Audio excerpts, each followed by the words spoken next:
அன்னதானத்தோட முக்கியத்துவம் என்ன, ஒருத்தர் ஏன் அன்னதானம் பண்ணணும் அப்படிங்கிறத இந்த வீடியோ நீங்க முழுசா பாத்தீங்கன்னா உங்களுக்கு தெளிவா புரிஞ்சிடும். இந்த உலக வாழ்க்கையில நம்மள சுத்தி இருக்கிற சிஸ்டம் எப்படி டிசைன் ஆயிருக்குன்னா, சின்ன வயசுல ஊரை காப்பாத்தணும், மக்களை காப்பாத்தணும்னு சொல்லிட்டு இருந்த குழந்தைகளை பெரியாளான பிறகு பார்த்தோம் அப்படின்னா நிறைய பேரு நான் நல்லா இருக்கணும், நான் வீடு கட்டணும், நான் சந்தோஷமா இருக்கணும் இப்படி யோசிக்கிறவங்களா மாத்திருச்சு. இப்படி யோசிக்கிறது ஒரு விதத்துல சரின்னு சொல்லி வச்சுக்கலாம்.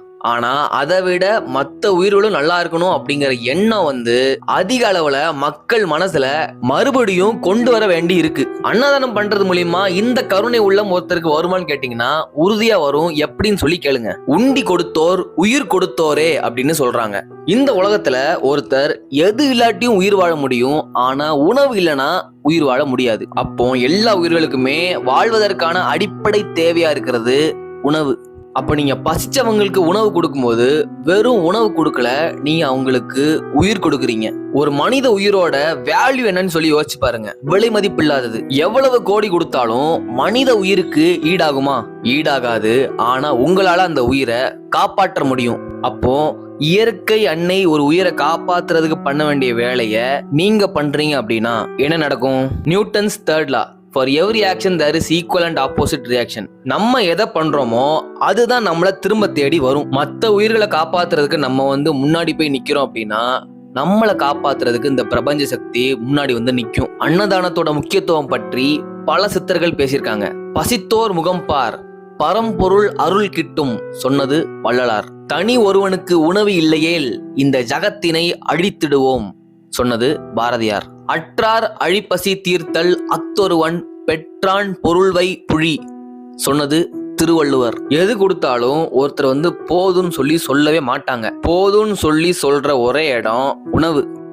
அன்னதானம் பண்றவங்களுக்கு கர்மா கழிவுன்னு சொல்லி சித்தர்கள் சொல்றாங்க. இதோட சேர்த்து ஒருத்தர் வாழ்க்கையில என்ன விதமான சேலஞ்சஸ் இருந்தாலும் அன்னதானம் பண்ணும்போது அது எல்லாமே கிளியர் ஆகும் அப்படின்னு சொல்றாங்க. அன்னதானம் அப்படிங்கிறது மனிதர்களுக்கு மட்டும்தான் பண்ணணுமான்னு கேட்டாச்சுன்னா இல்ல, எல்லா உயிர்களுக்குமே நம்ம பண்ணலாம். உதவுறதுக்கு என்கிட்ட காசு இல்ல அப்படின்னு சொல்றவங்க பசியோடு இருக்கிற ஒருத்தருக்கு நீங்க சாப்பாடு வாங்கி கொடுத்தாலும் அதுவும் உதவிதான். காக்கா, குருவி, கோழி, மைனா, ஆடு, மாடு, நாய், பூனைன்னு எந்த உயிருக்கு நீங்க உதவினாலும் அதுவும் உதவிதான். எறும்பு புத்துக்கிட்ட போய் வெள்ளத்தை உடைச்சு பொடியவோ அரிசி பொடியவோ நீங்க போட்டீங்கன்னா அதுவும் உதவிதான்.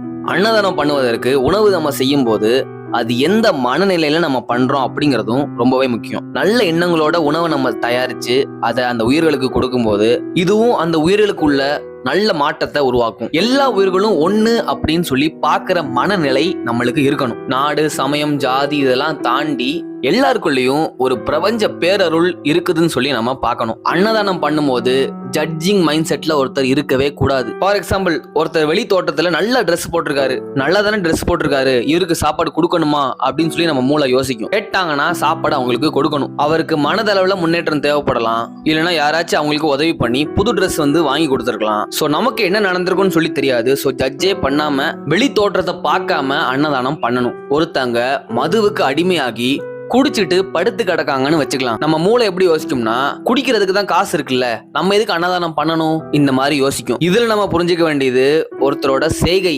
ஆக்ஷன்ஸை வச்சு நம்ம அவங்கள ஜட்ஜ் பண்ண கூடாது. குடிச்சிட்டு படுத்து கிடக்காங்க அப்படின்னா அவங்க அதுல மாட்டிக்கிட்டு இருக்காங்க. தங்களோட கட்டுப்பாட்டை மீறி ஒரு இதுல அவங்க அடிமையா இருக்காங்க. அப்போ அந்த உயிரையும் நம்ம கருணையோட தான் பார்க்கணும். நம்மளால முடிஞ்சது அப்படின்னா அவங்கள ரெஸ்கியூ பண்ணி ரீஹாபிலிட்டேஷன் கொடுத்து மறுவாழ்வு கொடுத்து அவங்கள சீர்படுத்தணும். இல்லைன்னா அட்லீஸ்ட் சாப்பாடு கொடுத்து அந்த உயிரை வாழ வைக்கணும். காசு கொடுக்க கூடாது. இந்த மாதிரி பசிச்சவங்களுக்கு தேடி தேடி நீங்க உணவு கொடுக்கும்போது ஆன்ம உருக்கம் ஏற்படும். நமக்கு உள்ள இருக்கிற அன்பு, அருள், கருணை, தயவு இது எல்லாமே அதிகரிக்கும். அன்பே சிவம், லவ் இஸ் காட்னு சொல்லி நம்ம கேள்விப்பட்டிருப்போம். அதனால அன்பு அதிகரிக்க அதிகரிக்க உங்களுக்கு உள்ள இருக்கிற கடவுளையும் உணர்வதற்கான ஒரு வழிதான் அன்னதானம். அன்னதானம் பண்றத போட்டோ எடுத்து வீடியோ எடுத்து நம்ம சோசியல் மீடியால ஷேர் பண்ணலாமா, தெரியப்படுத்தலாமான்னு கேட்டீங்கன்னா தாராளமா தெரியப்படுத்தலாம். ஆனா அதை ஏன் பண்றோம் அப்படிங்கிற நோக்கம் ரொம்பவே முக்கியம். நோக்கம் எப்படி இருக்கணும்னா, இந்த மாதிரி அன்னதானம் இங்க நடக்குது, உங்களால முடிஞ்ச உதவி நீங்க பண்ணுங்க, இல்லனா நீங்க இருக்கிற இடத்திலேயே அன்னதானம் பண்ணுங்க,